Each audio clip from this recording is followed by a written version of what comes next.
Hi, I'm Irina with Vetletics. Today we're here with Baxter from Trademark Stables, and I would like to show you today how easy it is to assemble and disassemble the EQ press. Okay, we'll begin by opening your EQ press Pelican case. We will pull out the individual pieces, starting with the saddle pad. So we'll put it on.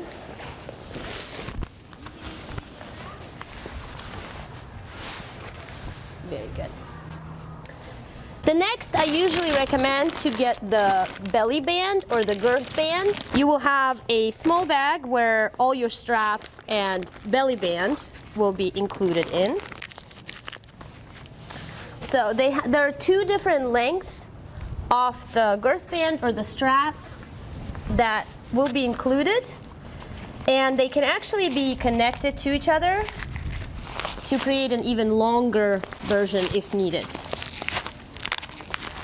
And now, depending on the configuration you want, you may or may not put the breastplate on.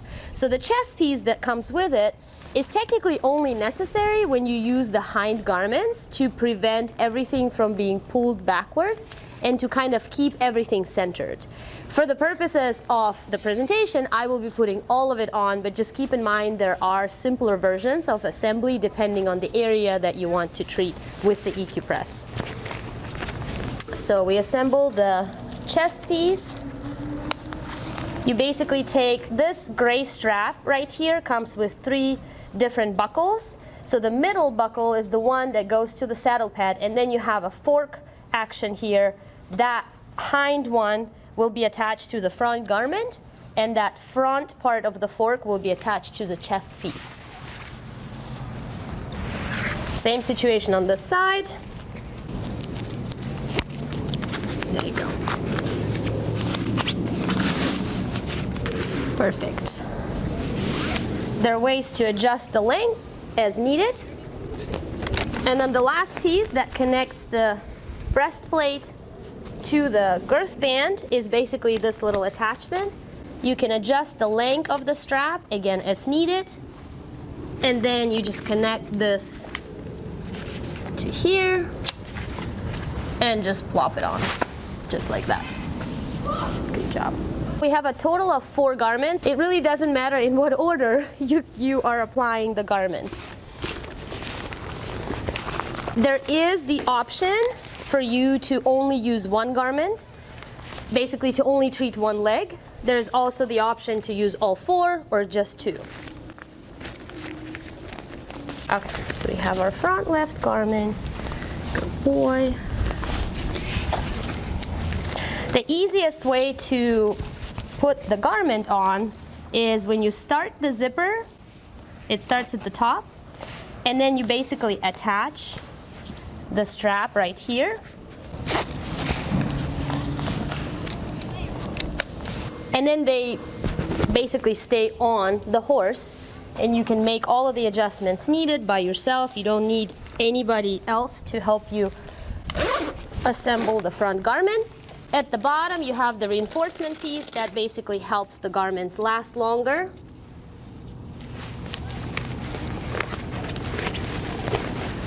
This is where I would say this is the optimal position of the front garment. You have the bottom piece about halfway down the hoof wall. The hind end of it is above the heel bolt, and the most top part is close to the shoulder. It goes all the way up the entire length of the limb, and this is also the inflatable portion of the garment. Everything that you see is maroon color is the inflatable portion.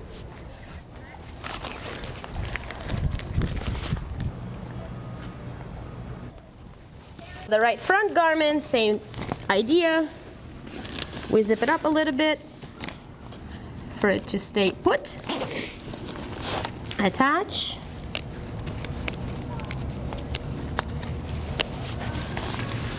And adjust as needed.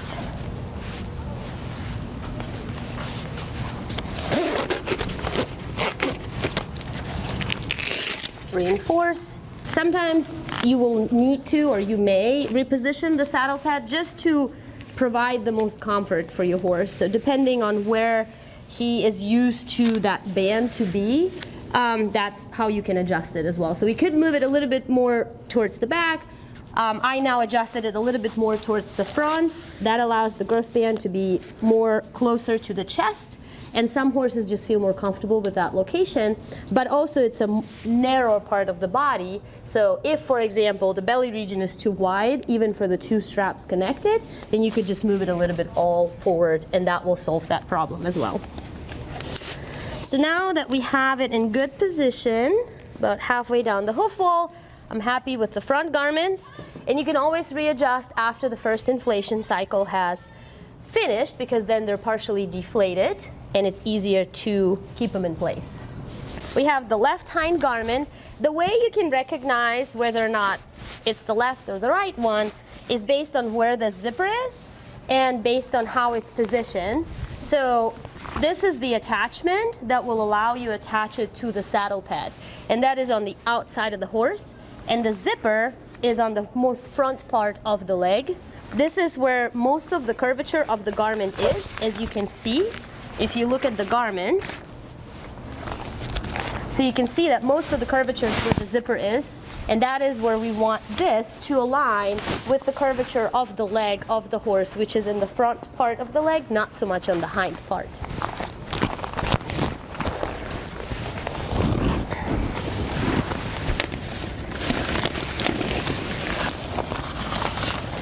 And absolutely same situation here. You can really do it all by yourself.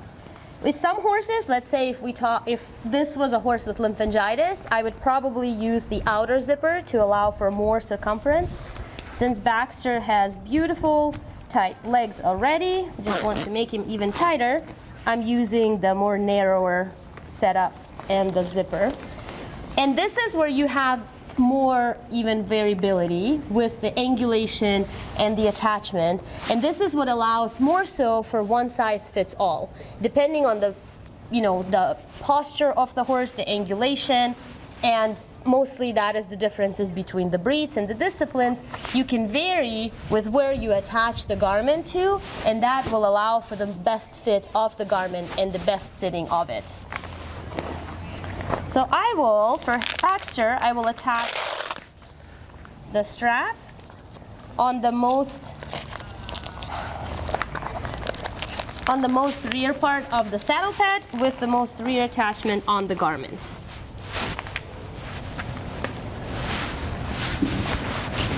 And then you just zip it up.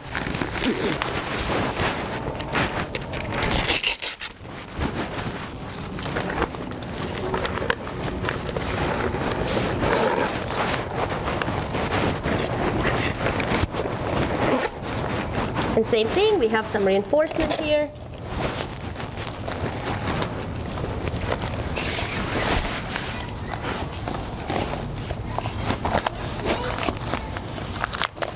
So as I attached it, I now see that I think it would actually fit better on him if we use this strap, this side of the attachment on the garment. So I'm going to reposition this like that. And that I like a lot more, how it fits and how it sits. And here, if you can see any kind of wrinkles or the saddle pad wrinkling up like that, then that again may be a sign for you that maybe Baxter's just not too long to the point where we have to use that hind attachment. We can just do it on the more frontal one, just like that, and be done with that. And then the right hind garment, last one.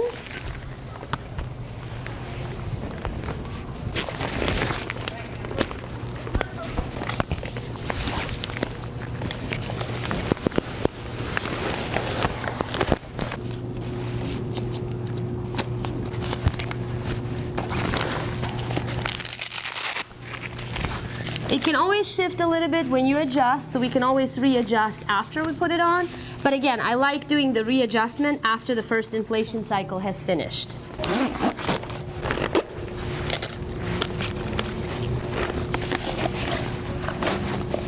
So we basically have all the garments assembled. Now it's just putting the pumps in, attaching the garments to the pumps, and turning the pumps on. This is what the pumps look like. 2 garments can be inflated by 1 pump. If we want to treat all 4 garments, we would need 2 pumps. If you just wanted to treat 1, you can do that with 1 pump as well. This is how you turn your pump on. It's on the back, and then all the lights come on, so you can see the battery charge status. Baxter's really curious about this pump as well. You can see the different times where you can adjust the time length, and here's where you can adjust different pressures. So we're putting the pump in. The best way to put the pump in is this one handle, or this one strap will go through the handle, just like that, and then the other 2 straps basically go on top of it, and just like that, your pump is already in place. That way you have easy access to the pressure gauge adjustment, time adjustment. You can turn it off and on if needed, and you have also easy access where you plug in the garments.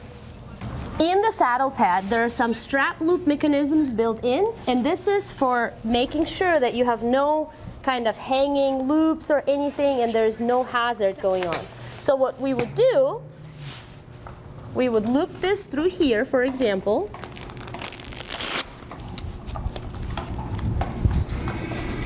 You could also loop it twice if needed, if you needed it to be shorter and attach. And this is what I'm going to do today. And I have my right front garment right there that I'll be attaching here. And I can loop it through the other side so that it stays in place. Okay.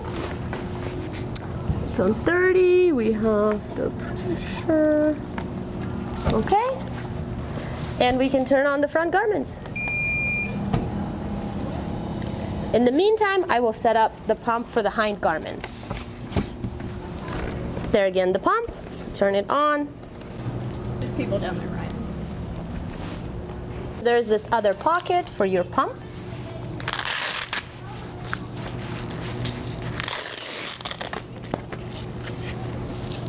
Turn the pump this way. You get the first strap through the handle. And the other 2 straps on top. That holds it in place. This is from that other side, so this is from this front right garment, but it now is attached to the pump up front there. So what I'm going to do, to get this a little bit out of the way, I'm just going to loop it right there. Just like that. Okay? And now we can attach the hind garments to this pump.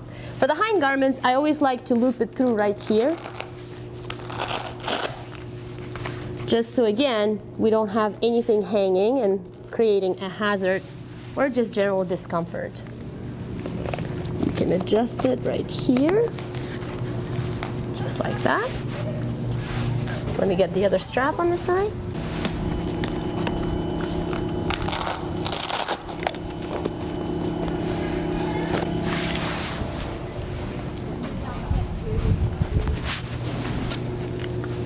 So there is my attachment from the hind left garment. We looped it in here, so again, this has been measured, of course, and calculated so that you can reach with either one of those hoses to either one of these pumps. So you could use both hind garments and have the pump on the left. You can use both hind garments and have the pump on the right, and you will not have any issues with this not being long enough to reach to the pump. So same thing, I confirm the time, I confirm the pressure, and I start. When we use all 4 garments at once, I always like to offset when you start which garments. Just because in humans, again, this is done in a horizontal position, you're laying, you're fully relaxed, you don't have to bear weight on your legs. Whereas in horses, we do it in a standing position. So I want to allow them to still keep their balance, which is why I don't really like the idea of having all 4 limbs at maximal inflation at the same time. Which is why I started the front garments just a few minutes before we started the hind garments. And because the hind garments are also have such bigger air chambers, it takes a little bit longer for the hind garments to inflate. So that will allow you for that little bit offset of time to allow them to bear weight and keep their balance while still getting compression on all four limbs. The blue light right here indicates that the session is over, so we can start with the disassembly of the EQ press. First thing first, I detach the garments and I take the pump out of that contraption. And then it really depends on how you want to proceed. There is no right or wrong way. I usually just unloop all the hoses to make sure they're easily detachable.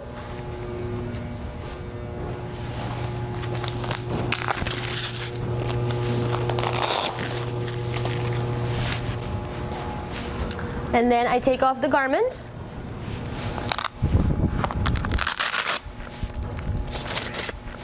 I like to keep this attached just because, as you saw with the assembly, it will allow for faster assembly again. The hind garments may still be partially inflated when you take it off. That is not an issue at all. It is passively deflating if it is not actively inflating. Same thing, you can do it all by yourself. Easy, we unzip.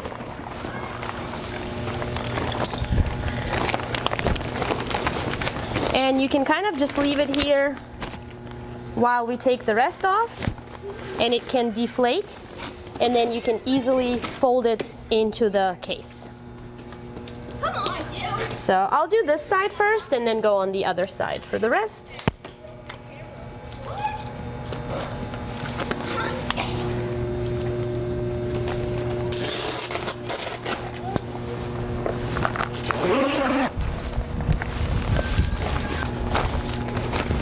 Same thing, I let it deflate a little bit more. That will allow for easiest and fastest folding.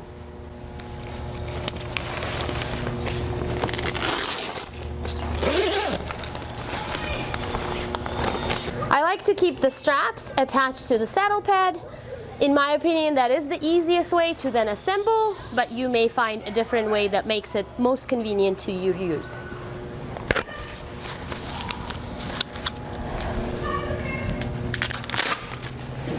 You can also leave this attached. There really isn't any situation where you would use one or the other. In probably all cases, we would use both of them together. And the last piece that comes off is the saddle pad. It's the easiest to disassemble. Voila!